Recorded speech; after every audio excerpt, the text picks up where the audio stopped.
Hey, Coach. I was asked a great question by Coach Burleson about weak side rebounding when you're in the help side.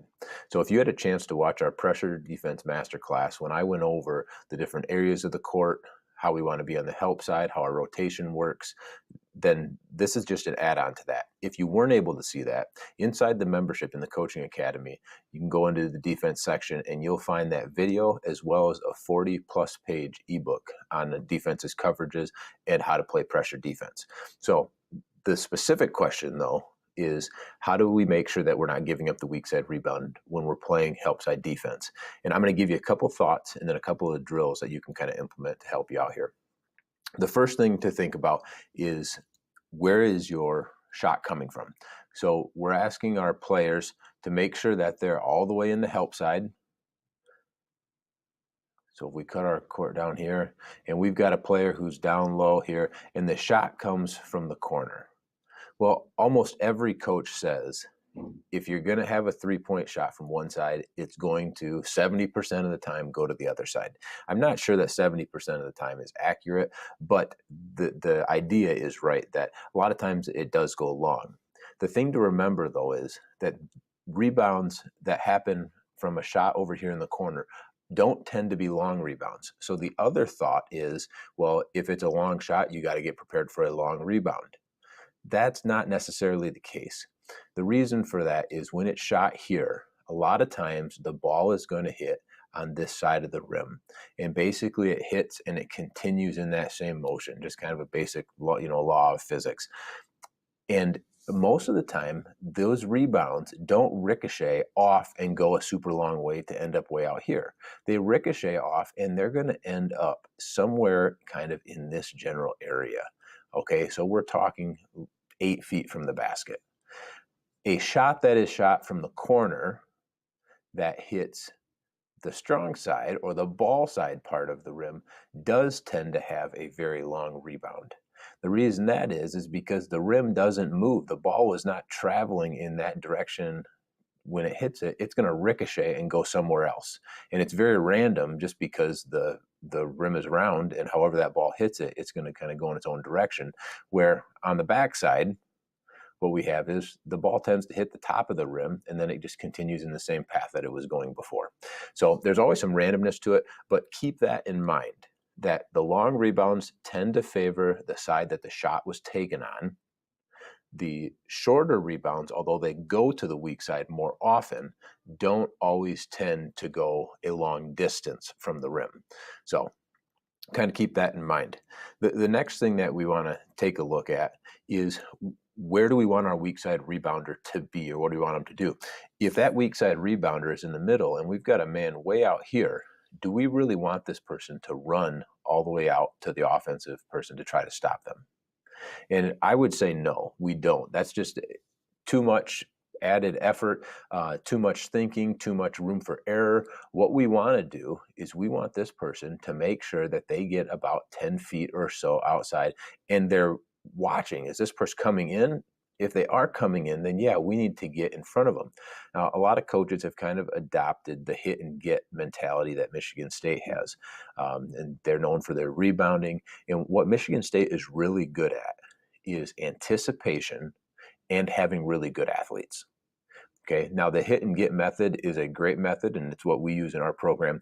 But the hit and get is making sure that you're stopping the player from advancing towards the rim so that you have that opportunity. You control the real estate around that area.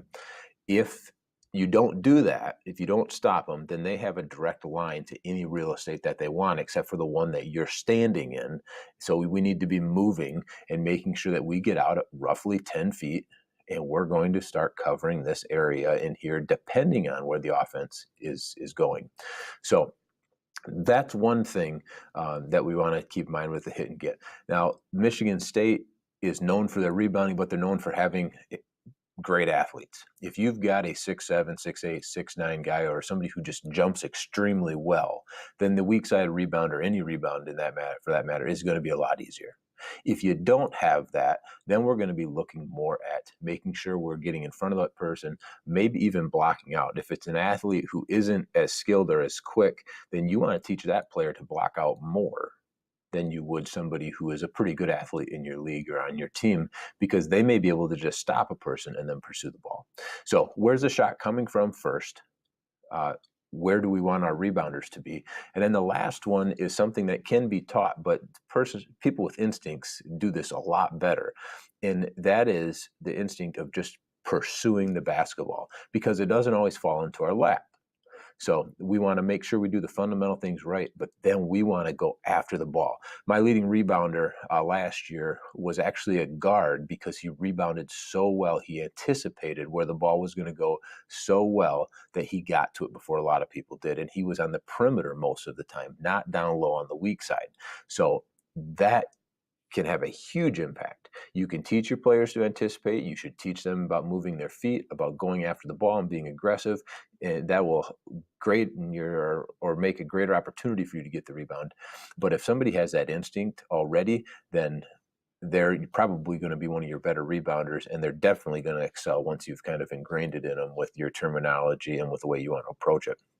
So that's a little bit about how we want to look at the weak side rebound. Let's go ahead and take a look at one specific example here of weak side rebounding that's not quite so simple, of one guy standing in the middle. What happens when you have your weak side rebounders here? Let's say these guys they're guarding these players right here, and this person, the ball is being brought down to the baseline. He's going to step out, and we're going to trap right there. All right. This person on top, their responsibility now is to get low, and it's also to be a rebounder. That can be a hard coverage to make, because they're covering the weak side players, but how do you know which one is going to get it? And you don't. And that's where pursuit of the ball can really come in handy. And a lot of times teams don't crash every player here. Okay, that's something in your scouting report that you should make a note of. How many people are crashing on either a long shot or on a shot from the baseline? Now, the baseline shot here is not going to be nearly as long, even to the 10 or 12 foot mark. You're probably looking at a shot that's going to be 6 to 8 feet. So when this person comes down, they're going to be covering inside the lane instead of that 3-point shot where we said we wanted people to be outside the lane, roughly 10 to 12 feet. So the idea here is know where that shot is coming from. Then we'll know the responsibility of this person a little more. The other is make sure that you have in your scouting report, where are they crashing from? If they're sending all of their players to the offensive rebound, well, that means you should have a lot of scoring opportunities, because once you get a defensive rebound, you should have somebody who's ready to break out and get a basket in transition. A lot of teams will keep at least one, oftentimes I find 2 or 3 players who stay on the 3-point line because of the defensive philosophy, or they just don't want to work that hard. Okay. So back to our thing here is, when we come over and we cut off the baseline, or there's a shot in this general area, even if we didn't cut it off, we want this person to come, and they're going to look for any of these longer rebounds back here. We also can take our guard. So if there is a person up top, let's say, we can take whoever is guarding this person here, and they become a weak side rebounder as well by getting to the free throw line. Okay. Oftentimes, the person up top is the person who has to be back. Almost every team does that standard. If you're at the top of the key, you're the person who's going to be back. Well, this person's responsibility then is to get down towards the elbow, and you're looking for whatever this offensive player is going to do. If they're going to go to the inside, then that's where we need to stop them. We need to hit them there so we can go get the ball. If they're going to go to the low side, then we need to go that way. Now, it does help that we've already instructed this person to be low and to take up that area. So if they go in there, just because they have 2 people there doesn't mean they have a better shot at getting the ball. If we're anticipating with this defender and we're being aggressive with pursuing the ball, then we have a very similar opportunity to get it, because they have 2 people in the same general area. Doesn't mean that they necessarily are going to get the ball, where when they come over the top, they have 1 person there, 1 person to beat. There's a lot more real estate. There's a lot more room to move here than there is going to be on the baseline, just because of having the baseline here and where the rim and the backboard are. So a couple ideas there for you. All right, let's look at a couple of drills here that are going to kind of help with this. Give ourselves a new screen. The first one, and these first two really are, a lot of teams do these. First is have your shooters, we're going to be out here where these shots that have longer rebounds or have different ricochets are going to be taking place. We don't see a lot of people shooting a three from the top of the key, so don't start your rebounding from the top of the key. If it's a coach out here, put them in one of these two spots. The same thing would be true on the other side. Mirror it by putting them on these two over here. But this is where we want our rebounders to be, and I would start them at different depths. If I've got a rebounder for the first session here, we're going to go ahead and put him there. So our shot's going to come from the corner. We're going to go out to that 10 to 12 foot mark. Make sure we're finding this person, either blocking out or hitting and getting, whatever your method is there. And we're going to try to get this long rebound. Some will go over your head once in a while because there's some randomness to this. But much of the time, if we've made it out here to 10 feet, we'll have a very good shot at it. After doing that, I would go ahead and I would put my rebounder out here. So we have a harder time covering somebody who's going a greater distance. Now, here's the key to rebounding on the back side. Where do we want to push the player? So we have found the player. Okay, where do we want them to go? You want them to go to the baseline. So when you find that player, angle it, and you're going to try to push them to the baseline. If you're shoulder to shoulder with them, all right, so we've got a player here and we got a player here. We're going to try to get them to go towards the baseline. Not many rebounds go that direction. So the more you get them to go towards the baseline, the more chance your player is going to have to get the ball in open space. There's more real estate for them to cover and to pursue the ball. So that's a key to keep in mind, no matter if you have your rebounder at the three-point line or you're putting them closer inside to the 15-foot mark or something like that. You can do that drill over and over with the same person in there, and maybe you have rebounders just alternating. So we've got, rebounder one, we've got rebounder two, and then on the shot's going to come here one time, and then we're going to alternate that shot to come out here, and it's just here, get the rebound. We're going to pass the ball back out to this, or excuse me, if it started up here, let's say, we'll pass the ball back out here, and then we're going to get this rebounder. Okay, we'll get the ball, then we're going to pass it out here. This person's getting back in the help side. We got a shot now coming from the bottom person. Let's get my screen here. So we're constantly passing back and forth where this person is going from help side to box out, help side to get, find them and hit them, whatever it is. But you do it for 30 seconds and get that person really ingrained. It's got to become a habit. Every player's got to become a habit, and then just rotate them. So that's one way that you can teach this. The next way to do it is to put two people in the help side. So we're going to put two in there. We're going to have two rebounders. Outside, same thing. I would mix it up. I'd put a guy in here every once in a while. Tell these players to go straight on once. So shooters are going to be in the same location. And we're going to alternate our shots back and forth. And we're going to have these players go straight one time. The next time they're going to X. They're going to make it more difficult to box out. The next time we're going to have a player start on the inside and one on the outside, and then we're going to flip-flop it. But we're going to put them in completely different positions. We'll tell this person up here, you can go towards the middle to try to get stuff. That's going to help make this a three-person drill. Okay, this person doesn't usually rebound, so we're not too worried about them. We're going over to cut off a baseline drive, or we're going to move our shooters in to have a shot short, and then we're going to drop, and then we're going to go find them based on where our new locations are at. So there's different ways that you can mix that up and you can ingrain it, but make sure they all know their responsibility. Low person has a baseline first. We need to rotate down for defensive responsibilities and weak side rebounding, and then we need to rotate down here as well on any shot. So we should be able to do those things with the idea of pushing them towards the baseline once we've hit them. That's where we want them to go, and then pursuing the ball. And I'd say pursuing the ball is probably the most important thing, but getting them towards the baseline is going to be a very close second in your opportunity for your team. Maybe not that player, but for your team to get the ball. So those are a couple of drills, and you flip-flop them over to the other side, kind of run them on the same thing. I like to pick at least one, sometimes two rebounding drills to do each day in practice. In the beginning, it takes a little bit of time, but after that, it becomes really something that goes pretty quick. So the next thing, another one a lot of teams do, and you can add just a little variation to this, is they put their players up here and they've got rebounders inside here, and they're going to come out and they're going to block this person out.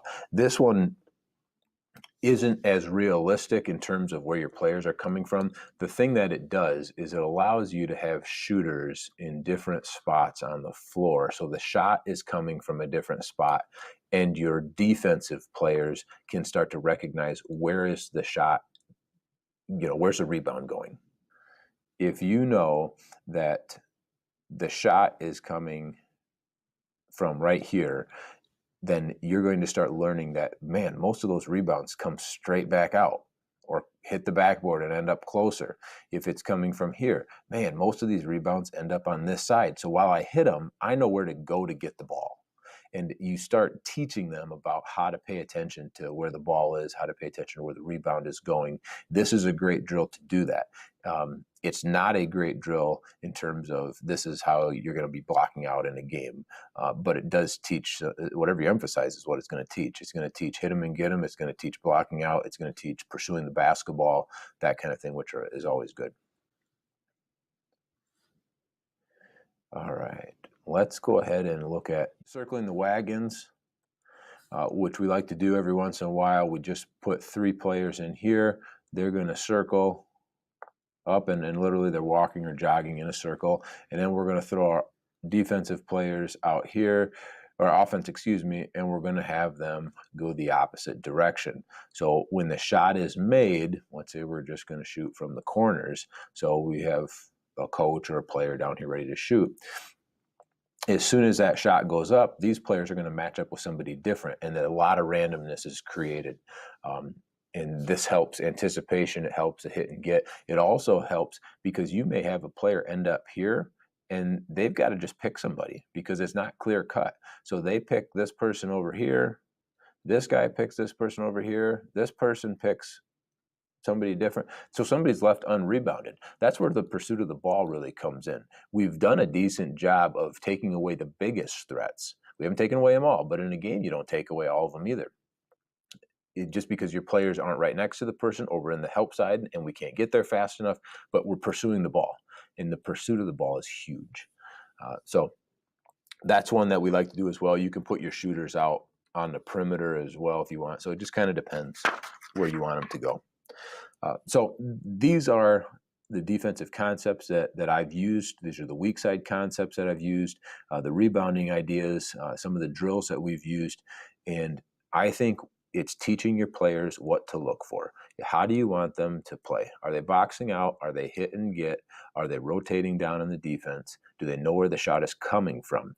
The last thing I'll add here about rebounding in general is if it is a poor shot, so your team has just jacked up a shot that is nobody's paying attention, they're guarded, they're double teamed, all these rules go out the window because you cannot anticipate and you cannot get yourself in a position for a shot you didn't know was going to be taken.